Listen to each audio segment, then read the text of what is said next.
Morning guys, today is Sunday 27th. Naghahanap ulit tayo ng duck eggs. Guys, yan ay river na yan or creek. Yan o.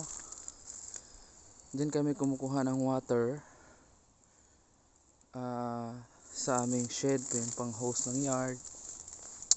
Ngayon guys ay pinapalo ko yung track ng mallard kasi lagi kong nakikita yung mallard dyan tuwing umaga kasi dyan sa unahan race na yan eh. Dyan siya tumatambay tuwing morning, dyan siya tumapatong, minsan doon sa kabila. Sabi ko pumuntahan ko na yan, wala talaga akong nakita eh. Ngayon pinuntuhan ko dito na side, mayroong truck dito, mayroong dinadaanan. Ayan, jackpot. May nakita ako dito. Tingnan nyo guys. Wow, balot na to.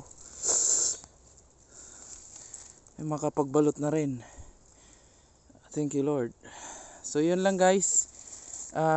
Tiyaga lang kasi minsan kikita mo na yung duck doon. Every morning sabi ko mayroon talaga dito nangingitlog. Yun. So nakita ko na siya today. Dito lang pala siya.